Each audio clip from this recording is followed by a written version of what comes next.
ঢাকা বিশ্ববিদ্যালয়ের শিক্ষার্থীদের ঘুম ভাঙলো ককটেল বিস্ফোরণে। ছাত্রলীগ মিছিল করছে, ছাত্রলীগ ডাকসুকে চ্যালেঞ্জ করছে। তবে আমরা এখন পর্যন্ত বিভিন্ন প্যানেল বা বিভিন্ন ব্যক্তিকে নিয়ে যে আলোচনা শুনছি, সেক্ষেত্রে তারা বিশেষ কোনো দলীয় প্যানেলকে এবার প্রাধান্য দিবে না এরকম মনে হচ্ছে। আর তারা হচ্ছে 5 আগস্ট পূর্ববর্তী সময়ে মূলত আসলে সেই ফেস্টিভ্যালের সময়ে ছাত্র নেতারা আসলে বিশ্ববিদ্যালয়ে শিক্ষার্থীদের নিরাপত্তার জন্য ছাত্রলীগ যখন বিশ্ববিদ্যালয়ে শিক্ষার্থীদের উপর অত্যাচার করেছে, জুলুম করেছে, হামলা করেছে, আক্রমণ করেছে, তখন এই ছাত্র নেতারা যারা ক্যান্ডিডেট হতে যাচ্ছেন সামনে, তাদের আসলে ভূমিকা কী ছিল এবং ভোটের অধিকারের ক্ষেত্রে এই ছাত্র নেতারা কী ভূমিকা রেখেছে, হ্যাঁ, এবং তারা কতটা আসলে আপোষহীন। তারা ছাত্রলীগ আওয়ামী লীগের হামলা, অত্যাচার, নির্যাতন শিকার হয়ে ক্যাম্পাস থেকে বিতাড়িত হয়ে চলে গেছে, নাকি আবার আপোষহীনভাবে ক্যাম্পাসে লড়াই সংগ্রাম চালিয়ে গেছে, এই ক্যারেক্টারগুলো বিবেচনা আসবে। হ্যাঁ, জেল খাটা, জুলুমের শিকার হওয়া, অত্যাচারের শিকার হওয়া, হামলার শিকার হওয়া, হ্যাঁ, এই অধিকার আদায় আন্দোলন এবং ফ্যাসিবাদ বিরোধী লড়াইয়ে তাদের আপোষহীন ভূমিকার বিষয়গুলো শিক্ষার্থীর কাছে মূল্যায়নের জায়গায় আসবে। এবং 5 আগস্ট পরবর্তী সময়েও সেটা অব্যাহত রেখেছে কিনা, নাকি বিতর্কিত হয়ে গেছে, এটা তারা আরও ভালোভাবে অবজার্ভ করতেছে, আরও ভালোভাবে মূল্যায়ন করবে। এবং ছাত্রদের যে কল্যাণমূলক কাজ, সেই কল্যাণমূলক কাজের সাথে সেই ক্যান্ডিডেটরা, ছাত্রনেতারা এখন পর্যন্ত নিবেদিত প্রাণ হিসাবে আছে কিনা, না আসলে হয়তো অনেক ছাত্র সংগঠনই একটা ভালো একটা অবস্থানে আছে, সেটা স্বাভাবিকভাবে সবাই বুঝেন, নাকি তারা আসলে তাদের সেই ভালো অবস্থানগুলো কাজে লাগিয়ে ব্যক্তিগত স্বার্থ, ব্যক্তিগত উন্নয়ন এই সমস্ত বা গোষ্ঠীগত উন্নয়ন এই সমস্ত কাজে নিয়োজিত হয়ে গেছে। এই জিনিসগুলো ঢাকা বিশ্ববিদ্যালয়ের শিক্ষার্থীরা খুব ক্লোজলি অবজার্ভ করতেছেন। সর্বোপরি যে জায়গাটা, তারা আসলে তাদেরকেই ভোট দেবেন যাদের প্রতি তারা আসলে ভরসাটা রাখতে পারবেন, আস্থাটা রাখতে পারবেন। আমি ঢাকা বিশ্ববিদ্যালয়ের একজন শিক্ষার্থী হিসেবে যেটা মনে করি, আমারও দায়িত্ব আছে, এবং প্রত্যেক ছাত্র এবং ছাত্রনেতারা বা যারা অ্যাক্টিভিজম করে তাদেরও দায়িত্ব আছে। আমি মনে করি যে আসলে এই যে 18 যে কোটা সংস্কার আন্দোলন, তারপরে 19-এর যে ডাকসু নির্বাচন, 24-এর আন্দোলন, অভ্যুত্থান, এটা যেরকম তরুণদের ভিতরে একটা রাজনীতির জাগরণ ঘটিয়েছে, তরুণদেরকে রাজনীতিমুখী করেছে, ঠিক একইভাবে কিন্তু আবার নানাবিধ বিতর্কিত কর্মকাণ্ড ঢাকা বিশ্ববিদ্যালয়ের শিক্ষার্থীদের ভিতরে এক ধরনের ক্ষোভ তৈরি করেছে এবং এক ধরনের, আমি বলবো যে একটা মানে অনুযোগের জায়গা তৈরি করেছে, একটা রাগ তৈরি হয়েছে তাদের ভিতরে, যেটা মানে অবশ্যই লক্ষণীয়। সেই জায়গা থেকে তাদেরকে আসলে আবার ছাত্র সংসদমুখী করা, আবার গণতন্ত্রমুখী করা, ডাকসুমুখী করা, এটা কিন্তু আমাদের প্রত্যেকের দায়িত্ব। কারণ একটা জিনিস চিন্তা করবেন, বলে না যে আপনার হচ্ছে যে আপনি খারাপ শাসক দ্বারা শাসিত হচ্ছেন, এর দায় যেরকম খারাপ শাসকের, তার চেয়ে বেশি দায় হচ্ছে যে আপনি কেন এখানে নেতৃত্বের জায়গায় আগ্রহী হয়ে আসেন নাই।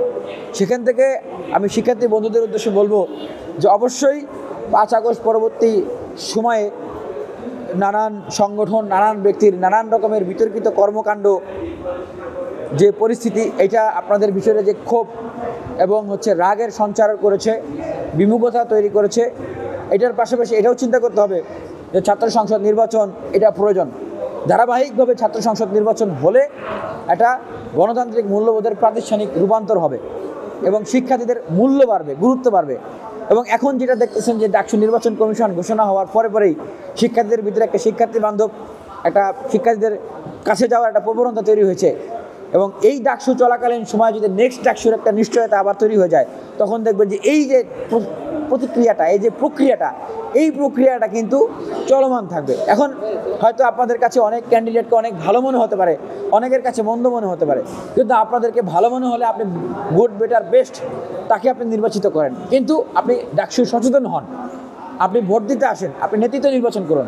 অথবা আপনার কাছে যদি সবাইকেই খারাপ মনে হয়, আপনি অন্তত মন্দের ভালো যিনি, তাকে ভোট দিতে আসেন। ডাকসু নিয়ে সচেতন হন। আপনি এটাকে মানে বিরক্ত হয়ে বা বিক্ষুব্ধ হয়ে বা মনে কষ্ট পেয়ে বা রাগ ক্ষোভের জায়গা থেকে আপনি ডাকসু বিমুখ হয়েন না, রাজনীতি বিমুখ হয়েন না।